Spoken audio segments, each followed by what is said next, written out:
महाकारुणिक तथागत गौतम बुद्ध, परम पूजनीय बाबा साहब डॉक्टर अंबेडकर जी, बहुजन समाज में जन्मे सभी संत गुरुओं को नमन करते हुए मैं सबसे पहले आज सभी साथियों को नव वर्ष की हार्दिक मंगल कामनाएं देता हूं।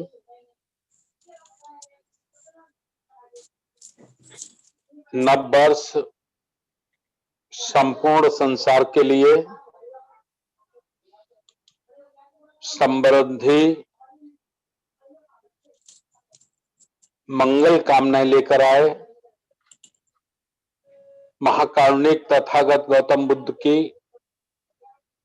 करुणा संपूर्ण संसार में बरसे। परम पूजनीय बाबा साहब डॉक्टर अंबेडकर जी का आशीर्वाद, उनकी शिक्षा दीक्षाएं सदैव प्रत्येक मानव को स्वाभिमान का जीवन जीने के लिए प्रेरित करती रहें। ऐसी मंगल कामनाएं मैं सभी साथियों को आज प्रेषित करना चाहता हूं। राष्ट्रीय बौद्ध महासभा के तत्वावधान में प्रत्येक सोमवार को शाम 7 बजे से 8 बजे तक संविधान ज्ञान चर्चा का कार्यक्रम संपन्न होता है और इसका मुख्य उद्देश्य है भारत के 140 करोड़ लोग हमारे राष्ट्रीय ग्रंथ भारतीय संविधान के बारे में जाने, उसके द्वारा प्रदत्त किए हुए अधिकारों के बारे में जाने। और मैं धन्यवाद ज्ञापन करना चाहता हूं अपने असिस्टेंट प्रोफेसर माननीय आरसी धीमान साहब का, जो निःशुल्क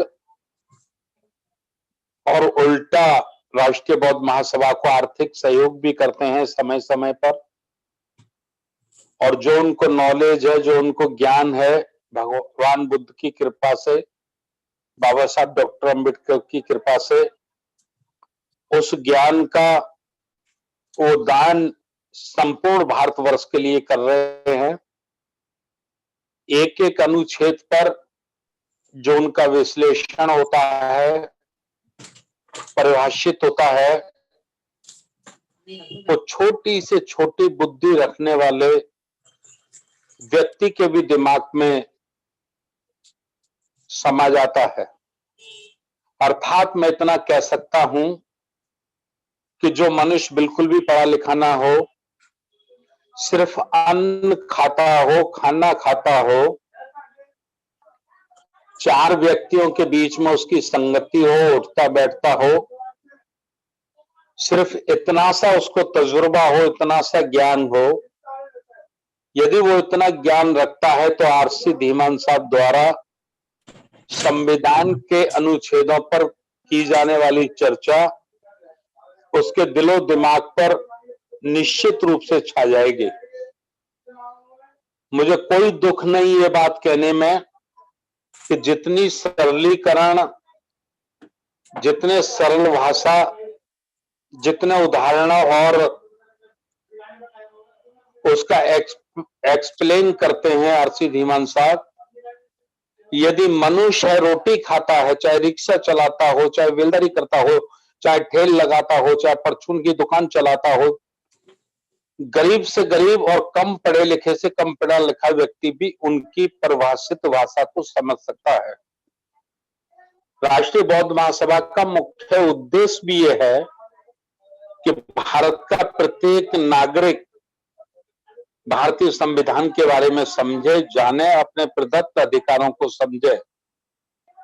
तो मैं आरसी धीमान साहब का बहुत बहुत आभार व्यक्त करता हूं और उन साथियों का भी जो अपने तमाम पारिवारिक जीवन के कार्य को छोड़कर इस संविधान ज्ञान चर्चा में भाग लेते हैं, उनका भी बहुत बहुत आभार। और आगे की कार्रवाई के लिए मैं राष्ट्रीय कार्यकारी अध्यक्ष आदरणीय बादल सिंह बौद्ध जी से अनुरोध करना चाहता हूं कि वह आगे की कार्रवाई शुभारंभ कराए। बहुत बहुत धन्यवाद, बहुत बहुत धन्यवाद। बहुत बहुत साधुवाद माननीय राष्ट्रीय अध्यक्ष महोदय भारती साहब। अब मैं आज के मुख्य प्रबोधनकार माननीय डॉक्टर आरसी धीमान साहब से विशेष आग्रह अनुरोध करता हूं कि राष्ट्रीय बौद्ध महासभा में उपस्थित सभी साथियों के लिए संविधान चर्चा की विशेष ज्ञान से लाभान्वित करें। माननीय धीमान साहब। धन्यवाद बादल सिंह बौद्ध जी। संविधान की चर्चा करने के लिए हम लोग पुनः उपस्थित हैं। आज संवैधानिक वेबिनार की अध्यक्षता कर रहे हैं माननीय धर्म प्रकाश भारती जी, पूर्व विधायक एवं राष्ट्रीय बौद्ध महासभा के संस्थापक इस वेबिनार का संचालन कर रहे हैं। माननीय मास्टर बादल सिंह बौद्ध जी, कार्यकारी अध्यक्ष, पासिकाओं और इस देश के नागरिक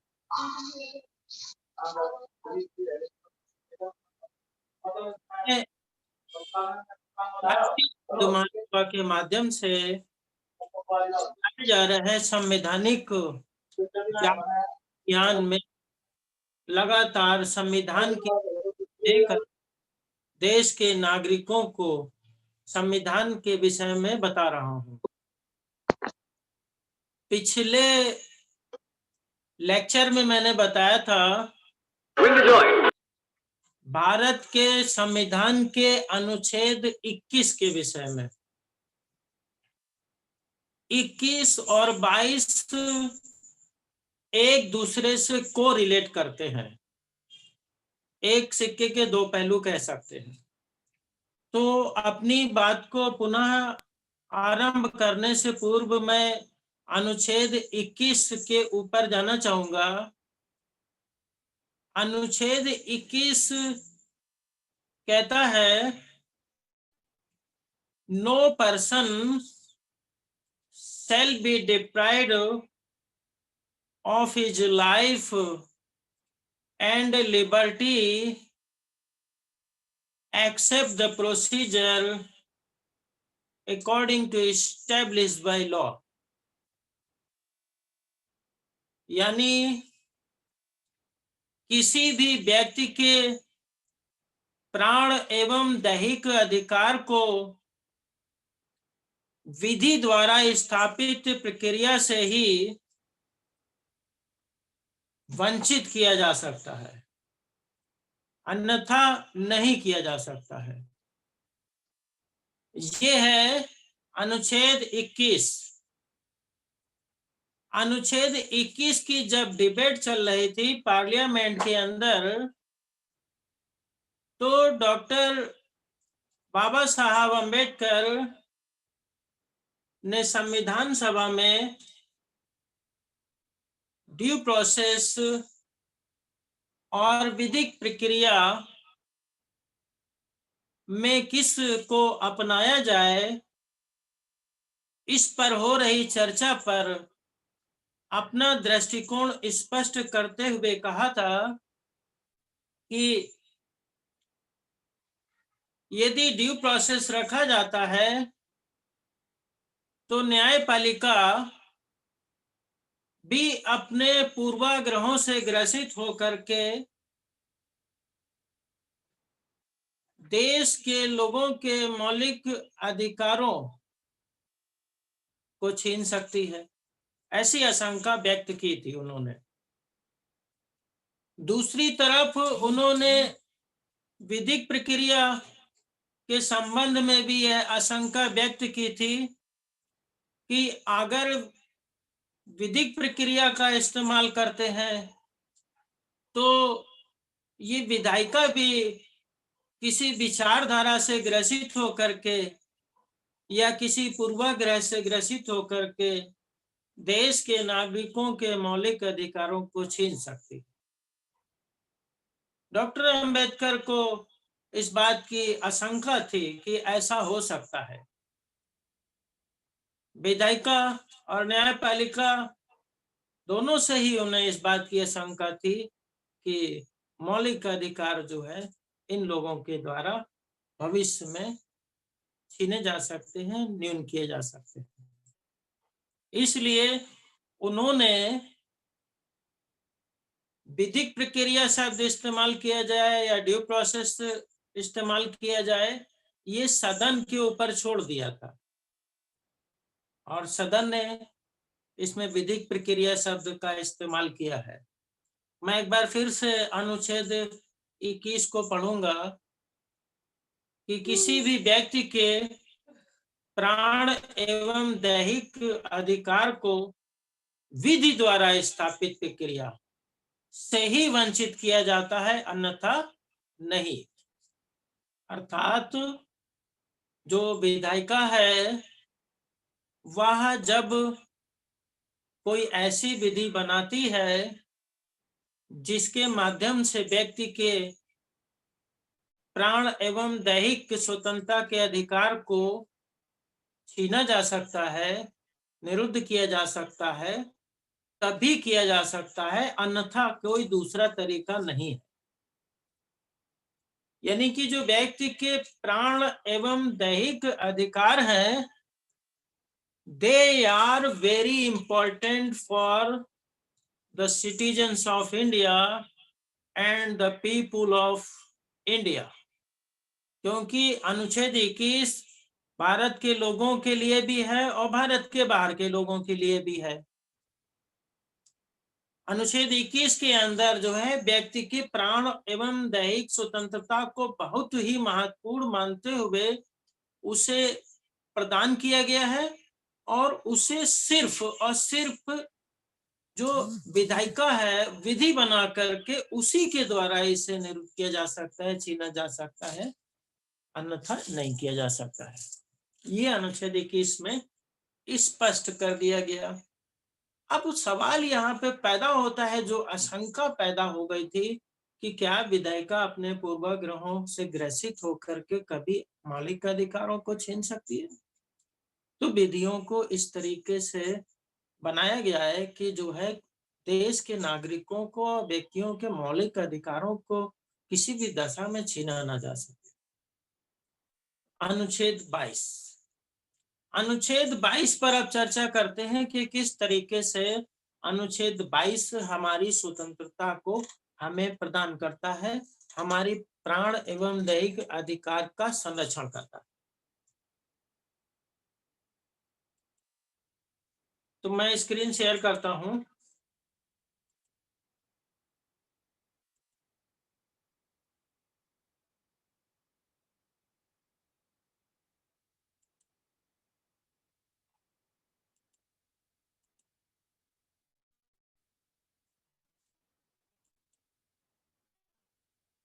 एक बार पुनः Rashtriya Bauddh Mahasabha welcome you in this life changing programme.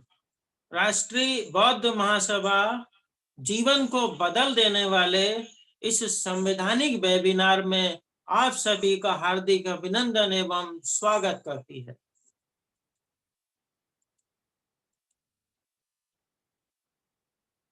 साथियों, जैसा कि आप लोग मेरे विषय में जानते हैं, मैं अपना परिचय दे देता हूं। मेरा नाम अर्शी धीमान है। मैं VSSD कॉलेज कानपुर उत्तर प्रदेश में असिस्टेंट प्रोफेसर के पद पर कार्यरत हूं और मैं कानून पढ़ाता हूं, लॉ पढ़ाता हूं। संवैधानिक जागरूकता के उद्देश्य से निःशुल्क मैं संवैधानिक चर्चा में भाग लेता हूं। किसी भी प्रकार का मैं राष्ट्रीय बौद्ध महासभा से प्रत्यक्ष या अप्रत्यक्ष रूप से किसी भी प्रकार का कोई लाभ मैं धन या किसी अन्य प्रकार से मैं नहीं ले रहा हूं। यह मेरी घोषणा है। निश्चित रूप से आप लोगों ने इसे पढ़ लिया होगा। आगे बढ़ते हैं। Learn right and teach. तो सबसे पहले हमें चीजों को लर्न करना होता है, लिखना होता है और फिर उसे पढ़ाना होता है। संविधान देश के सभी नागरिकों के लिए अति आवश्यक है। मौलिक अधिकारों पे चर्चा हो रही है। इस विषय में बता ही चुका हूं पिछले लेक्चर में। अब जो इंग्लिश से जो है हमारे लोग को समझते हैं, उनके लिए आर्टिकल 22 प्रस्तुत है, क्योंकि हिंदी भाषी क्षेत्र के लोग जो है हिंदी में ही समझ पाते हैं, लेकिन इंग्लिश में ये उनके लिए है। Protection against arrest and detention in certain cases. Sub clause 1, no person who is arrested shall be detained in custody without being informed as soon as may be of the grounds of such arrest. Nor shall he be denied to right to consult and to be defended by a legal practitioner of his choice. इसको मैं हिंदी में बताता हूं। कुछ दशाओं में गिरफ्तारी और निरोध से संरक्षण। किसी व्यक्ति को जो गिरफ्तार किया गया है, ऐसी गिरफ्तारी के कारणों से यथाशीघ्र अवगत कराया जाएगा। उसे उसकी पसंद के विधि व्यवसायिक यानी एडवोकेट को परामर्श करने और अपनी रक्षा करने का अधिकार प्राप्त होता है। अनुच्छेद 22(1) में। दूसरी बात है अनुच्छेद 22 sub clause 2, every person who is arrested and detained in custody shall be produced before the nearest magistrate within a period of 24 hours of such arrest, excluding the time necessary for the journey from the place of arrest to the court of the magistrate, and no such person shall be detained in custody beyond the said period without the authority of a magistrate. इसको मैं हिंदी में explain करते हुए आगे बढ़ता हूं। प्रत्येक व्यक्ति जो गिरफ्तार किया गया है और अभिरक्षा में निरुद्ध रखा गया है, गिरफ्तारी के स्थान से मजिस्ट्रेट के न्यायालय तक 24 घंटे के अंदर उसे मजिस्ट्रेट के समक्ष प्रस्तुत किया जाएगा। और यदि मजिस्ट्रेट के प्राधिकार के बिना उक्त अवधि से ज्यादा अवधि हो जाती है तो उसको तुरंत छोड़ दिया जाएगा। बिना मजिस्ट्रेट के प्राधिकार के उसे 24 घंटे से ज्यादा निरुद्ध नहीं किया जा सकता।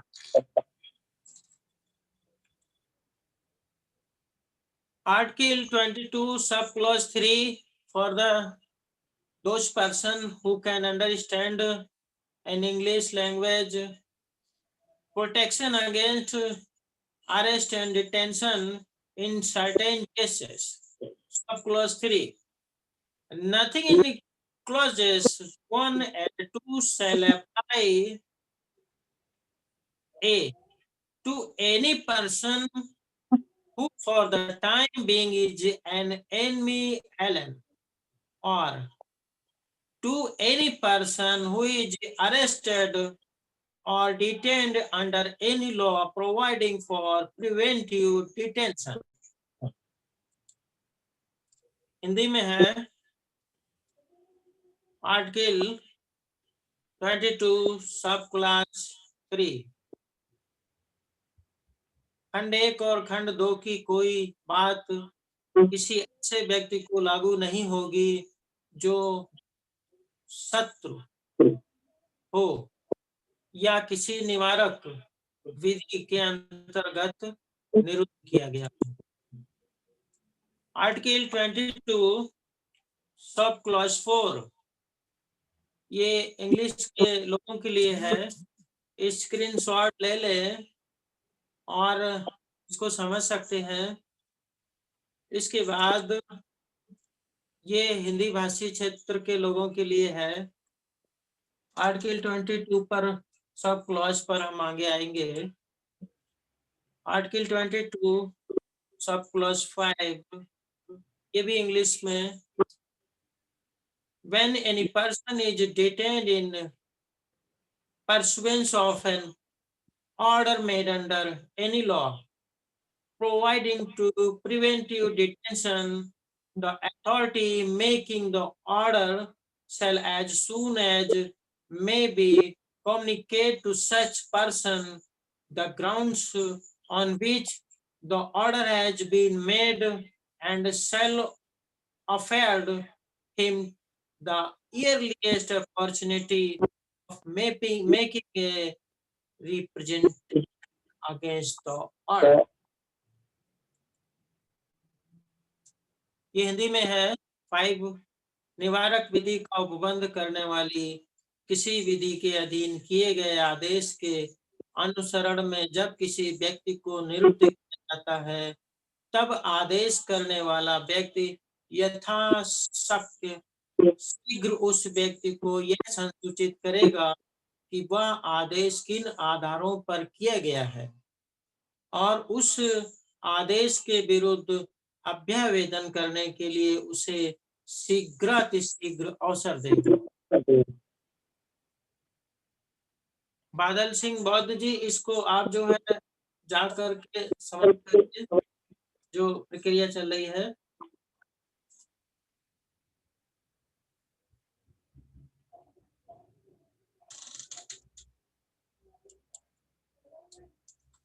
आगे चलते हैं।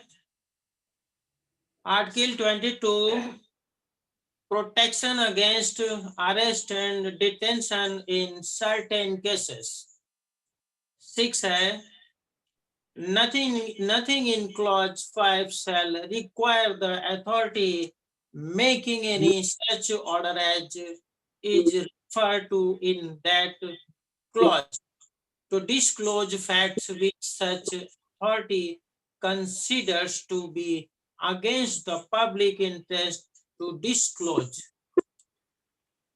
उसके बाद ये हिंदी में है खंड 5, इस पर मैं बाद में आऊंगा। फिर ये 7 है और ये आती है। तो आर्टिकल जो है 22 सामान्य रूप से मैंने आपको पढ़ के बताया और स्लाइड्स के माध्यम से हमारे साथी जो चीज मैंने नहीं बताई वो उन्होंने देख ली। डॉक्टर अंबेडकर ने अनुच्छेद 22 पर क्या डिबेट की और क्या कहा। ये जो अनुच्छेद 22 कॉन्स्टिट्यूएंट असेंबली में जब बन रहा था तो उस समय डॉक्टर अंबेडकर ने क्या विचार व्यक्त किए। हिंदी में और इंग्लिश में दोनों ही है।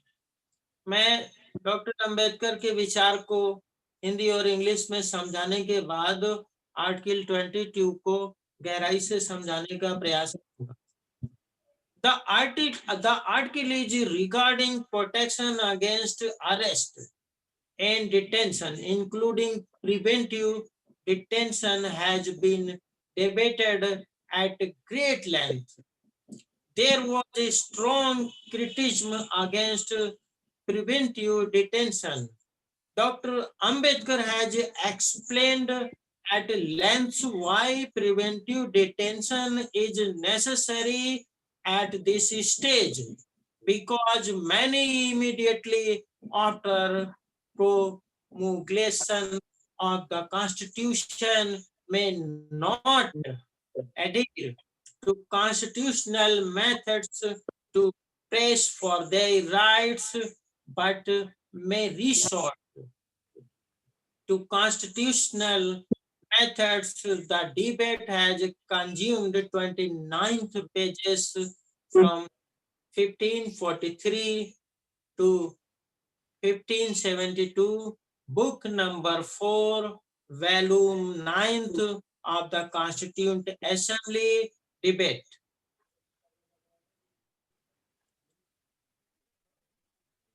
हिंदी में अनुच्छेद गिरफ्तारी के खिलाफ सुरक्षा के बारे में है और निरोधात्मक हिरासत सहित हिरासत पर विस्तार से बहस की गई है।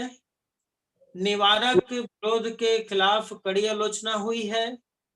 डॉक्टर अंबेडकर ने बताया कि इस स्तर पर निवारक नजरबंदी क्यों जरूरी है, क्योंकि संविधान के प्रचार के तुरंत बाद कई लोग अपने अधिकारों के लिए संवैधानिक तरीकों का पालन नहीं कर सकते हैं, लेकिन असंवैधानिक तरीकों का सहारा ले सकते हैं। इस बहस ने 1543 से 1572 बुक नंबर 4 वॉल्यूम तक पृष्ठ 29 पेजों को इसने इस्तेमाल। संविधान सभा की 9वीं बहस।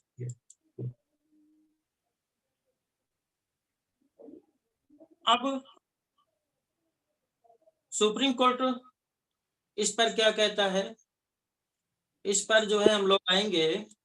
अभी हम लोग चर्चा करेंगे इन स्लाइड्स। अभी हम लोग चर्चा करेंगे इस बात पे कि जो अनुच्छेद 22 है वह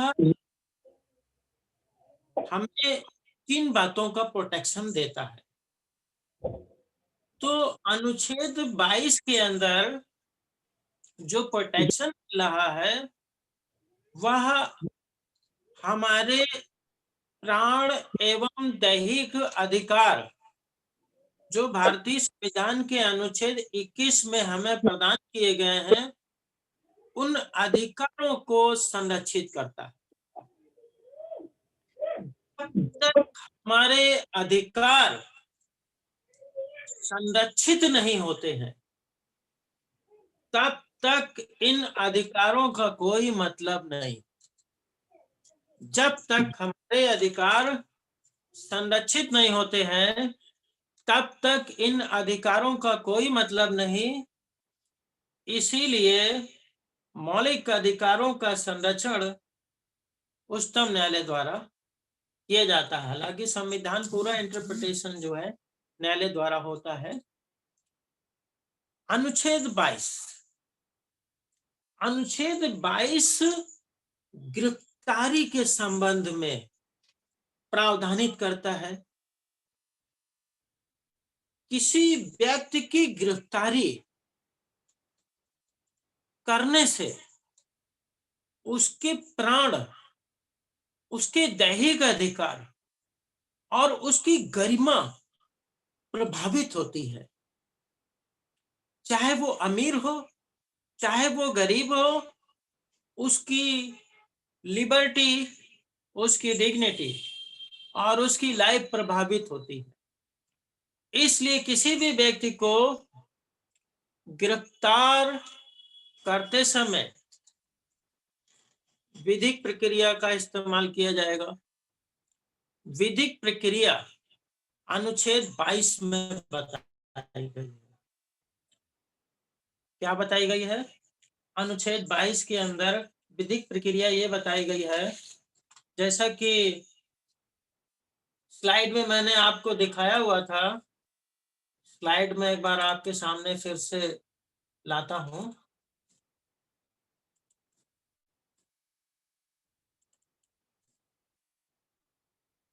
उससे आपको क्लियर होता रहेगा। ये है पहली स्लाइड।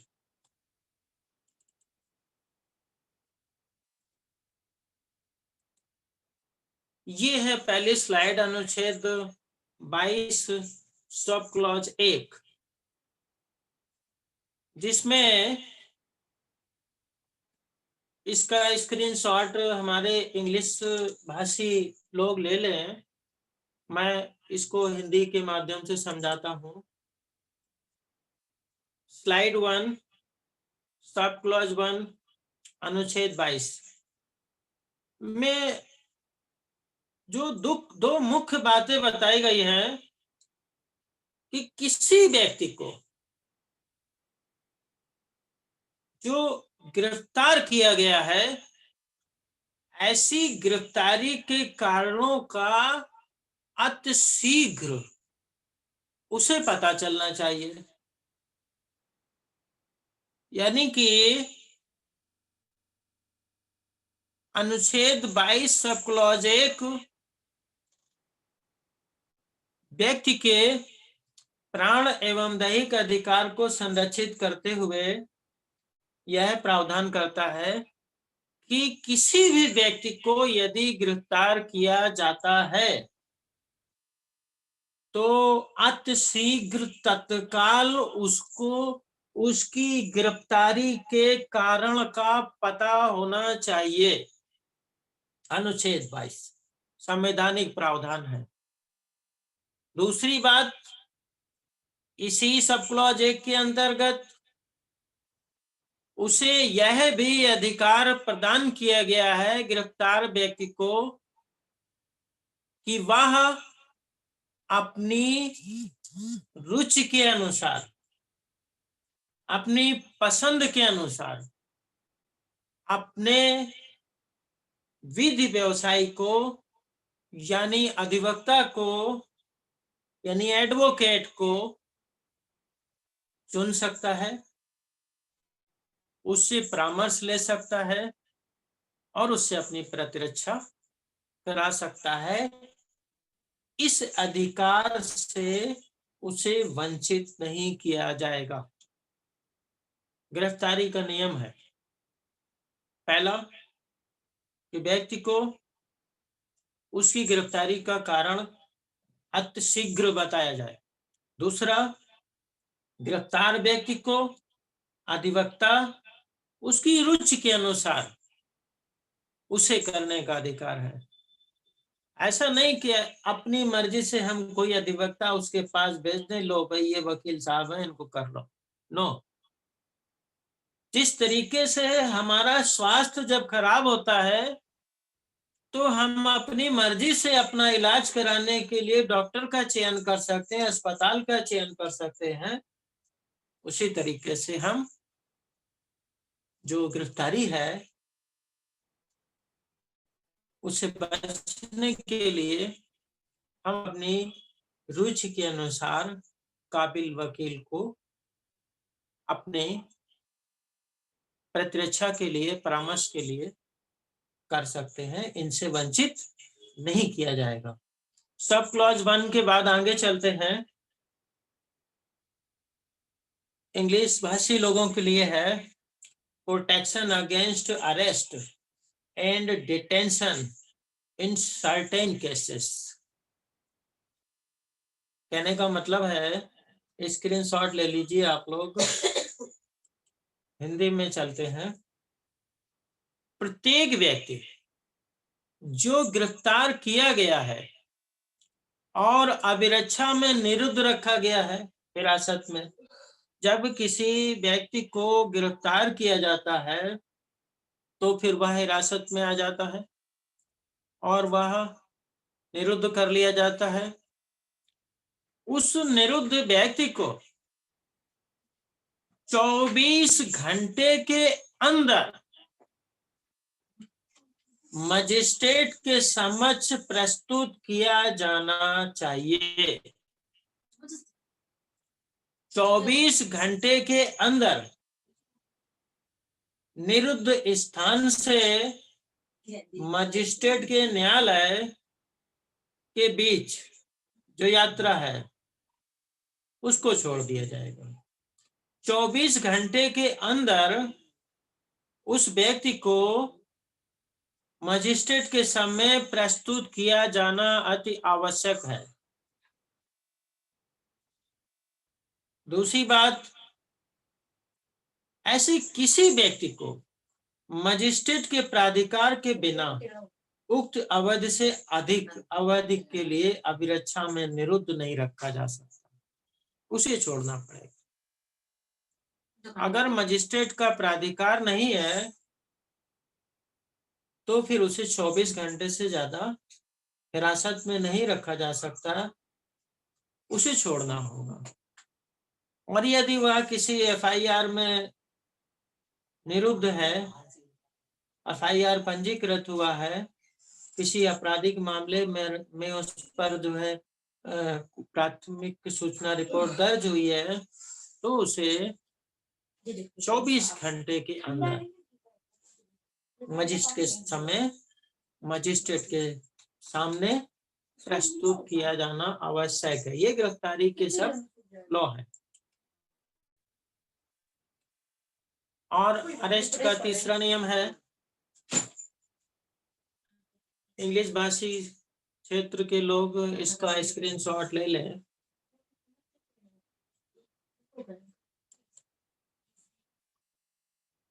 अब जो बात आती है कि अनुच्छेद 22 सब क्लॉज 1 और सब क्लॉज 2 में जो अभियुक्त को अधिकार दिए गए हैं व्यक्ति को, वो अधिकार किन दशाओं में नहीं मिलेंगे, तो वो सब क्लॉज थ्योरी में बताया है, ये अपवादिक दशाएं हैं। क्या कि ऐसा व्यक्ति को ये संरक्षण प्राप्त नहीं होगा, अनुच्छेद 22 सब क्लॉज 1 और 2 का संरक्षण जो भी मैंने बताया है, उन व्यक्तियों को जो है ये संरक्षण प्राप्त नहीं होगा जो शत्रु देश के हैं, जो शत्रु देश के हैं।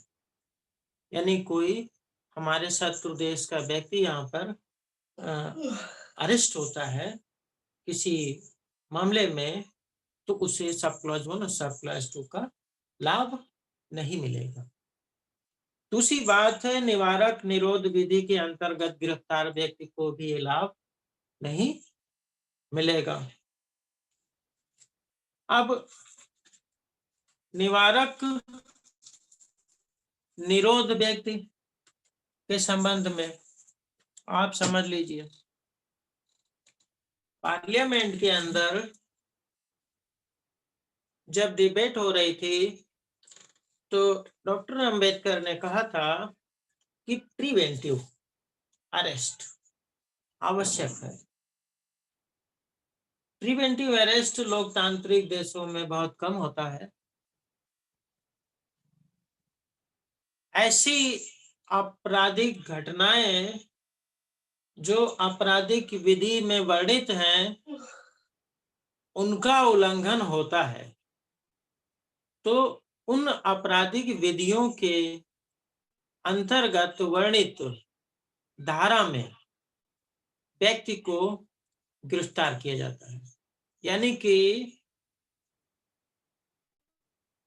सामान्य विधियों में गिरफ्तार व्यक्ति वह व्यक्ति होता है जिसको उस देश की आपराधिक विधियों में गिरफ्तार किया जाता है, जैसे भारतीय दंड संहिता और दूसरी आपराधिक विधियां। इनके विरुद्ध किया गया अपराध करने पर व्यक्ति गिरफ्तार होता है। और फिर उसे एक विधिक प्रक्रिया के अंतर्गत जो है उसका ट्रायल होता है, विचारण होता है और दंड मिलता है या छूट जाता है। परंतु जो निवारक विधियां हैं, प्रिवेंटिव विधियां हैं, वो ऐसी विधियां हैं जहां पर व्यक्ति को अपराध करने से पूर्व ही अरेस्ट कर लिया जाता है। जब राज्य को युक्त आधार पर यह संदेह हो जाता है और उसके लिए विधि होती है, स्पष्ट विधि होती है, उस विधि के अनुसार जो है व्यक्ति को अपराध करने से पूर्व गिरफ्तार कर लिया जाता है, निवारक विधि इसे कहते हैं। तो यहाँ पर निवारक विधियों के अंतर्गत भी जो व्यक्ति गिरफ्तार है उसे लाभ नहीं मिलेगा सब क्लॉज 1 और सब क्लॉज 2 का। अनुच्छेद 22 सब क्लॉज 4।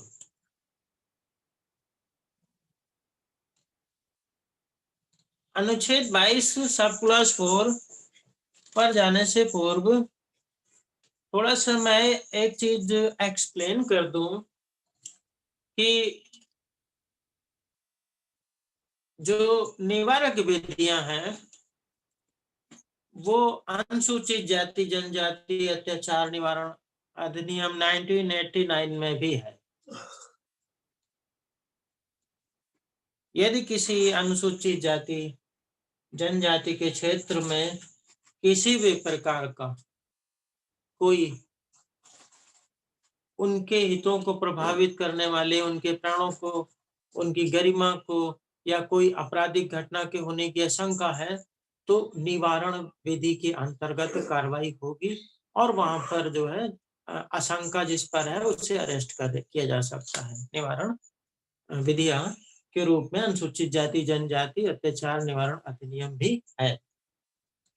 निवारण विधियों के अंतर्गत जो है अन्य विधियां भी हैं, जैसे कि निवारक निरोध अधिनियम 1950। निवारक निरोध अधिनियम 1950 इसलिए बनाया गया ताकि जो है देश की एकता, अखंडता, संप्रभुता, सुरक्षा, लोक व्यवस्था बनी रहे। अगर ये सारी चीजें बनी रहती हैं तो राष्ट्र के अंतर्गत नागरिकों के अधिकार भी सुरक्षित रहते हैं। इस अधिनियम में महत्वपूर्ण बात यह है कि गिरफ्तार एवं निरुद्ध व्यक्ति की गिरफ्तारी एवं निरोध के आधारों से यथाशीघ्र अवगत कराया जाएगा। धारा 7 में लिखा है कि अगर किसी व्यक्ति को अरेस्ट किया गया है, निरोध किया गया है, तो उसको जो है उसके गिरफ्तारी का कारण बताया जाएगा। इस तरीके से धारा 8 है, सलाहकार बोर्ड का गठन होगा। ये जो निवारक निरोध अधिनियम है उसके अंतर्गत जो प्रावधान रखे गए हैं वह अनुच्छेद 22 की भावना के अनुसार रखे गए हैं और वह विधि के अनुसार ही उस व्यक्ति को निरुद्ध किया जाएगा। निवारक विधियों में दूसरे एक्ट भी है। आंतरिक सुरक्षा अधिनियम, जिसे मीसा भी कहते हैं, आंतरिक सुरक्षा अधिनियम 1971, prevention of black marketing and maintenance of supplies of essential commodities ordinance 1979 है, प्रिवेंटिव है।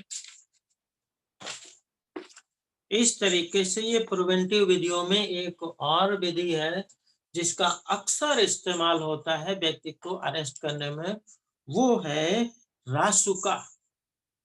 राष्ट्रीय सुरक्षा अधिनियम 1980।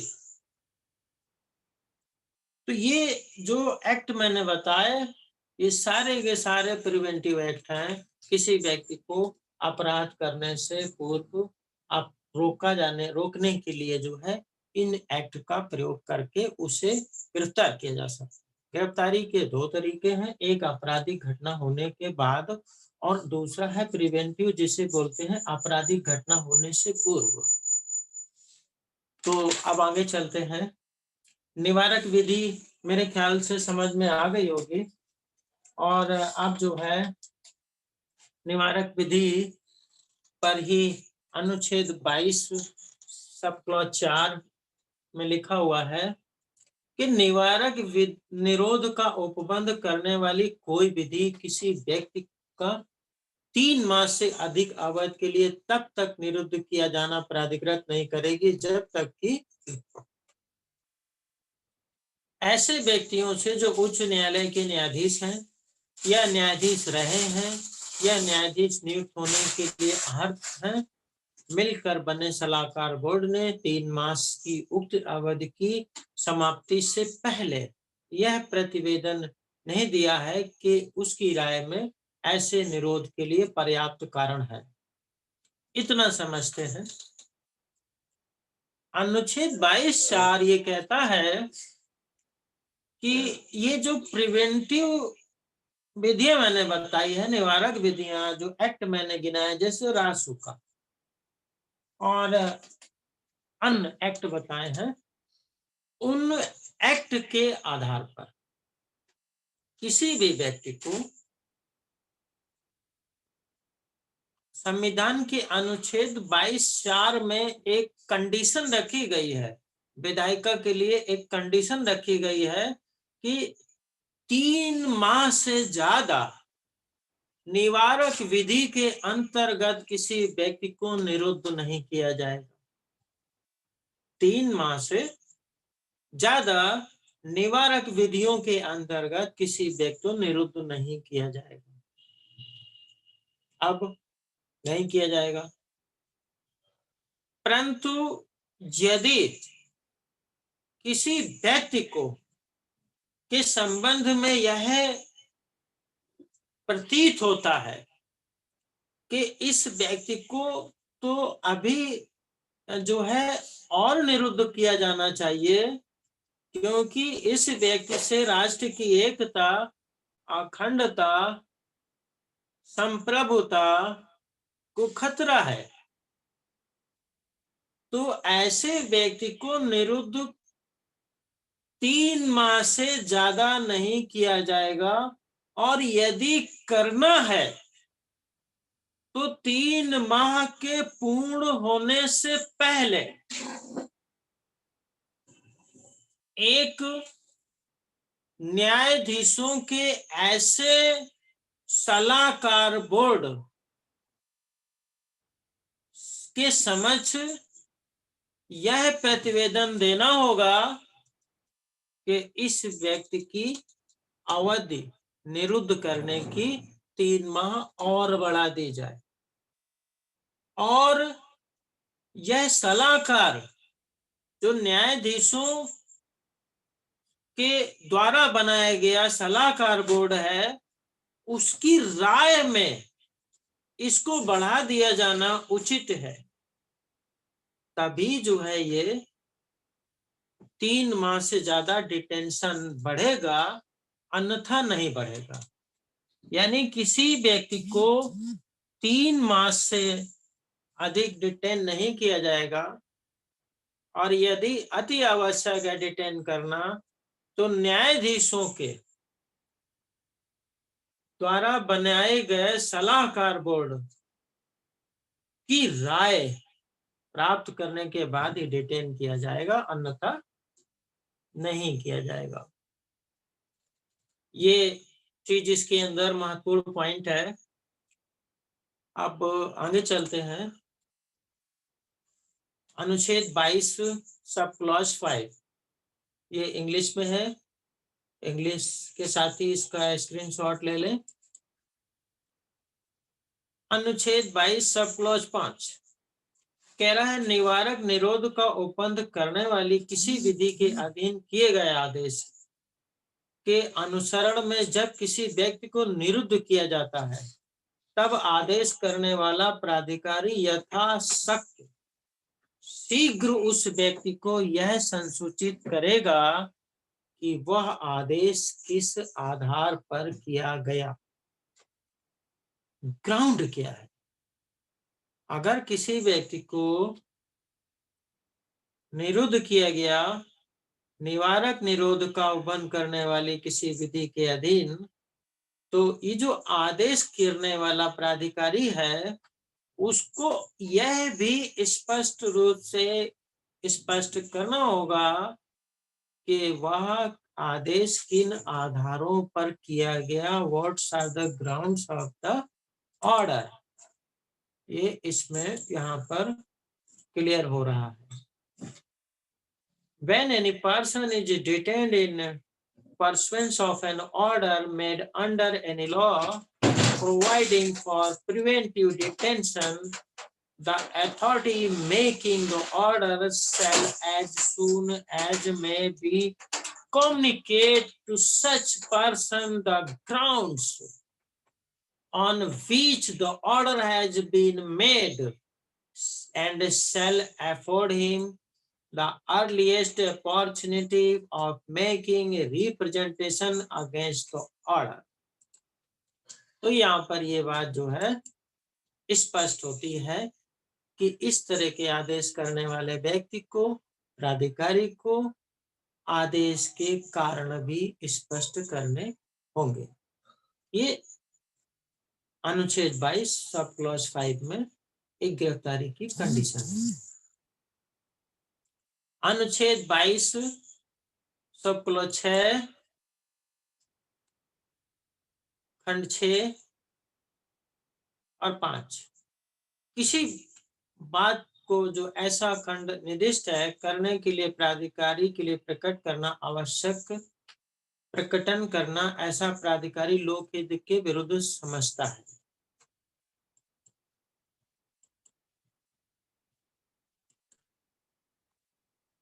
अब जो है समय अभाव है, शॉर्ट में आर्टिकल 22 सब क्लॉज 7 संसद विधि द्वारा विहित कर सकेगी। क्या क्या कर सकेगी? किन परिस्थितियों के अधीन और किस वर्ग या वर्गों के मामलों में किसी व्यक्ति को निवारक निरोध का उपबंध करने वाला किसी विधि के अधीन 3 माह से अधिक अवधि के लिए खंड 4 के उपखंड का उपबंधों के अनुसार सलाहकार बोर्ड की राय प्राप्त किए बिना निरुद्ध किया जा सकेगा। संसद को जो पावर है वह विधि बनाने की है। संसद बहुत इंपॉर्टेंट है और जब विधि द्वारा स्थापित प्रक्रिया के अनुसार निरुद्ध किया जाना है तो विधियों का निर्माण जो है संसद को ही करना है।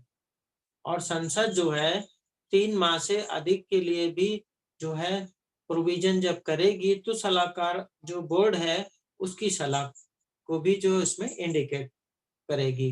मतलब जो है वो पूरा सलाहकार बोर्ड का भी ध्यान रखते हुए एक्ट बनाएगी। किसी वर्ग या वर्गों के मामलों में किसी अधिकतम अवधि के लिए किसी व्यक्ति को निवारक निरोध उपबंध करने वाली किसी विधि के अधीन निरुद्ध किया जा सकेगा।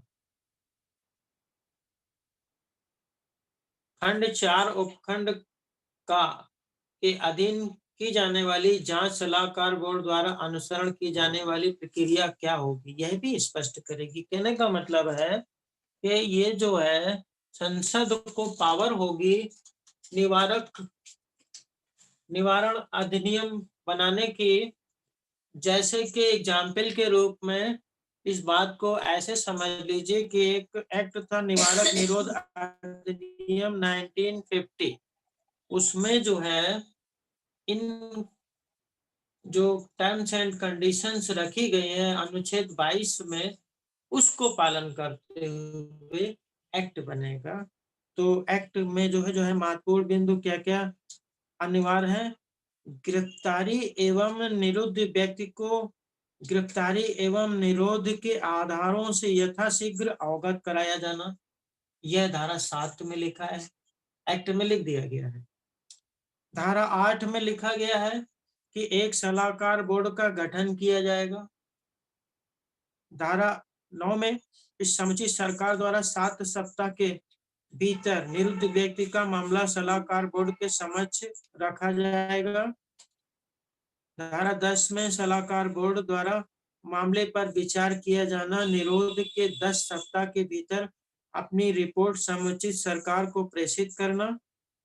धारा 12 सलाहकार बोर्ड की राय के बिना निरुद्ध व्यक्ति को 3 माह से अधिक किंतु 1 वर्ष से न्यून अवधि के लिए निरुद्ध रखा जाना, धारा 13 में यह प्रावधान किया गया। इस तरीके से कई एक्ट जो है अभी रिसेंटली 2019-20 में भी जो है निरोधात्मक बने हुए हैं। उत्तर प्रदेश सरकार द्वारा भी बनाया गया है, केंद्र सरकार द्वारा भी बनाया गया है। बहुत सारे जो है व्यक्ति उसमें निरुद्ध रखे गए हैं और उस पर जो है ये जो आर्टिकल 22 है उसके अनुसरण में एक्ट बना है, उसको फॉलो करते हुए एक्ट बना है। ये न्यायपालिका देखती है और जो है वह उसको रिलीज करती है कि जो है इनको निवारण जो है विधि के अंतर्गत जो गिरफ्तार किया गया है वह अनुच्छेद 22 के प्रावधानों के अनुसार है अथवा नहीं है। ऐसे कई मामले आए के बाद में फिर जो है ऐसे व्यक्ति जो निरुद्ध किए गए थे वह सुप्रीम कोर्ट के द्वारा जो है छूटे। अब आगे चलते हैं। इस संबंध में मैंने आपको डिबेट के विषय में बता दिया है। सुप्रीम कोर्ट की केस के विषय में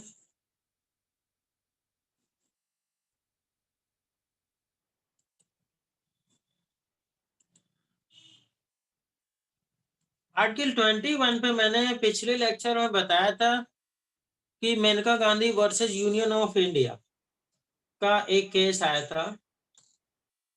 उस केस के अंतर्गत जो है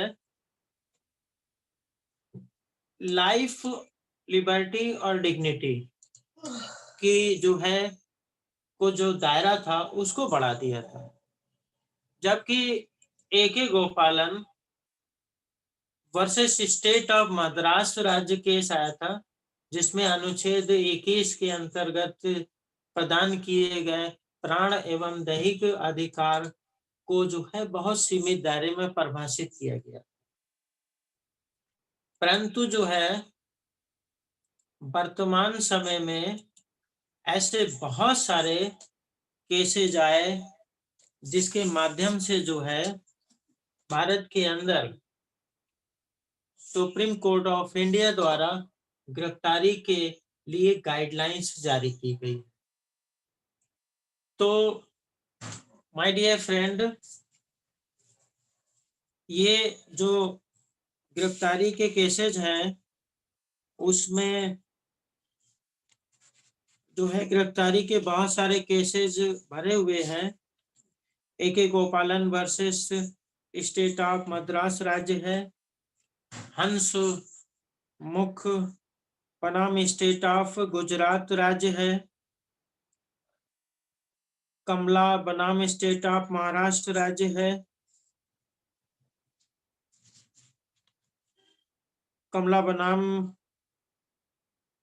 स्टेट ऑफ महाराष्ट्र राज्य में भी जो है व्यक्ति के जीवन से संबंधित और गिरफ्तारी से संबंधित जो है दिशा निर्देश आए। मानवाधिकारों के मामले में भी बहुत सारे सुप्रीम कोर्ट द्वारा केसेस डिसाइड हुए और ये एक जो है विधिक प्रक्रिया है।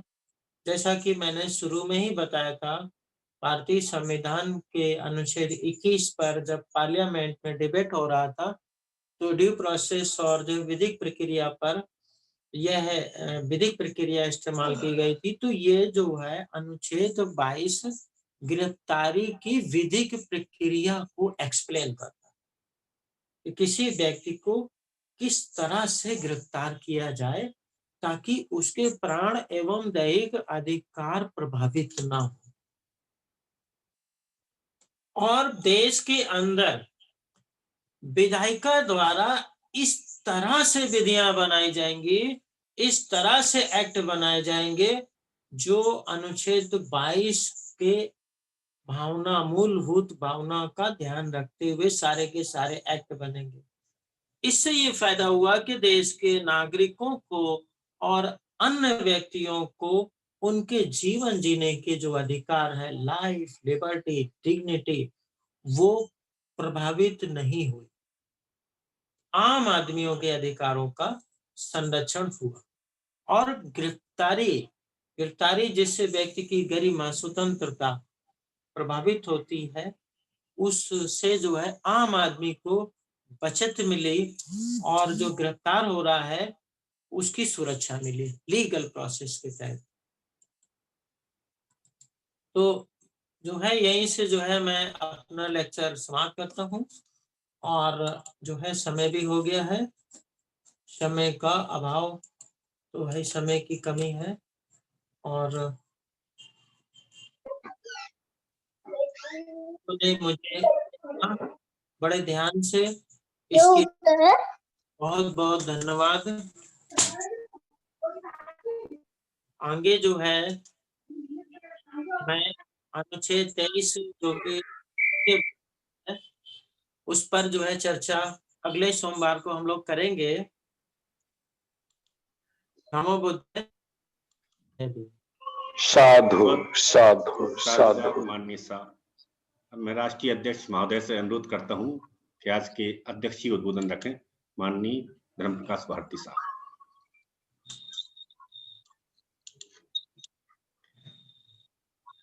पुण्य महापुरुषों को नमन करते हुए संविधान ज्ञान चर्चा में जितने भी हमारे सम्मानित साथियों ने भाग लिया, उन सभी का बहुत बहुत आभार। मैं लंबे समय से संविधान ज्ञान चर्चा, बुद्ध और उनका धम्म, धार्मिक धम्म ग्रंथ चर्चा के सुनने से इस नतीजे पर पहुंचा हूं कि संपूर्ण संसार को यदि नैतिकता, स्वच्छ जीवन, सुखी जीवन देने का ज्ञान चाहिए, तजुर्बा चाहिए, तो बाबा साहब डॉक्टर अंबेडकर द्वारा लिखित धार्मिक ग्रंथ बुद्ध और उनका धम्म जितना उपयोगी है, जितना लाभकार है, शायद संसार में कोई दूसरा ग्रंथ नहीं। संपूर्ण भारत को सशक्त, मजबूत बनाए रखने के लिए भारत के प्रत्येक नागरिक को स्वाभिमान, स्वतंत्रता पूर्वक, संपूर्ण अधिकारों के साथ जीवन जीने के लिए जितना जरूरी भारतीय संविधान को पढ़ना, सुनना, उसका ज्ञान अर्जित करना जरूरी है, शायद संसार के किसी ग्रंथ में नहीं। बहुत ही भाग्यशाली लोग हैं वो जो संविधान ज्ञान चर्चा में भाग ले रहे हैं, और जो भाग ले रहे हैं उनसे मैं यही निवेदन करना चाहूंगा कि ये ज्ञान उनके तक सीमित नहीं रहना चाहिए। ये ज्ञान आने वाली जनरेशन, भारतीय प्रत्येक नागरिक तक पहुंचना चाहिए। बहुत बहुत आभार मैं व्यक्त करना चाहता हूं अपने असिस्टेंट प्रोफेसर आरसी धीमान साहब का, कि वो बड़ी मेहनत करके स्लाइड तैयार करते हैं और उनकी भाषा से प्रतीत होता है कि वो एक एक आर्टिकल का 20-20 बार अध्ययन, चिंतन, मनन करते होंगे। ये मैं स्वयं अपनी तरफ से कह रहा हूं, क्योंकि जो एक्सप्लेन उनका है, ये एक्सप्लेन कभी भी सीधा संविधान पढ़ने से प्रस्तुत नहीं किया जा सकता जब तक उस पर गंभीरता पूर्वक एकांत में अध्ययन, चिंतन न किया गया हो। ऐसा मेरा अनुभव है। तो मैं आरसी धीमान साहब का भी बहुत बहुत आभार व्यक्त करना चाहता हूं। माननीय मास्टर बादल सिंह बौद्ध साहब, जो अपनी सरकारी सेवाओं के बाद पूरा समय राष्ट्रीय बौद्ध महासभा के द्वारा संचालित कार्यक्रमों को संचालित करने में अपना सहयोग प्रदान कर रहे हैं। मैं धन्यवाद करना चाहता हूं पंजाब के संयोजक एडवोकेट प्रतिपाल सिंह साहब का। वो भी गंभीरता पूर्वक, मैं देख रहा हूं उन्हें कि हर कार्यक्रम में गंभीरता पूर्वक ध्यान से सुनते हैं, जुड़ते हैं, और जितने साथी जुड़ते हैं सभी को बहुत बहुत साधुवाद। अब मैं मास्टर बादल सिंह बौद्ध जी से पुनः आज के कार्यक्रम को समाप्त करने के लिए धम्म गाथा का निवेदन करूं। इससे पूर्व एक बार पुनः फिर आरसी धीमान साहब का बहुत बहुत आभार कि आप अपने ज्ञान से भारत के जनता को ज्ञान दे रहे हैं। ये दुनिया का सबसे बड़ा दान है, ज्ञान का दान। तथागत गौतम बुद्ध की कथाओं में आता है कि धम्म दान से बड़ा दुनिया में कोई ज्ञान नहीं है। धम्म दान ही ज्ञान है और ज्ञान ही नैतिकता है। तो उसके लिए आरसी धीमान साहब का बहुत बहुत आभार। और चूंकि समय अधिक हो गया, निवेदन करता हूं मास्टर बादल सिंह बौद्ध साहब से कि वो मंगल गाथा के साथ आज के कार्यक्रम का समापन करें, और बुधवार को बुद्ध और उनके धम्म वाचन में भी हमारे साथी जुड़ें, ऐसा निवेदन। बहुत बहुत साधुवाद। नमो बुद्धाय। जय भीम। बहुत बहुत साधुवाद माननीय साहब। सभी साथियों से अनुरोध है कि महत्वपूर्ण रिकॉर्डिंग 1 घंटे बाद आपको आरबीएम इंडिया यूट्यूब चैनल पर मिल जाएगी। और माननीय राष्ट्रीय अध्यक्ष महोदय और माननीय धीमान साहब का ऐसा मत है कि जो साथी वेबिनार में नहीं जुड़ पाते हैं उन तक ये रिकॉर्डिंग आप जरूर पहुंचाएं, शेयर करें, लाइक करें, और यूट्यूब को अधिक से अधिक तक साथियों तक पहुंचाएं, जिससे पिछली वीडियो भी और आगे के वीडियो आप तक पहुंच सकें, और अन्य साथियों को जोड़ने का प्रयास करें। मैं सभी साथियों के माइक को म्यूट हटाते हुए अनम्यूट कर रहा हूं, सबको अनुमति देता हूं। हम सभी धम्म पालन गाथा एक साथ दोहराते हैं। सब्बे सत्ता सुखी सब्बे हन्तु चकेमिनो सब्बे भद्राणि पश्यन्तु मा किञ्चित् दुःखो महागमा सब्बे सत्ता सुखी हन्तु सब्बे हन्तु चकेमिनो सब्बे भद्राणि पश्यन्तु किंचित् दुःखो महागमा साधु साधु साधु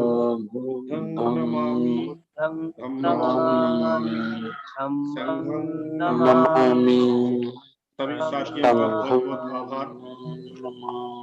आज के सबका मंगल, वेबिनार की सबका विधिवत घोषणा की जाती है समापन की।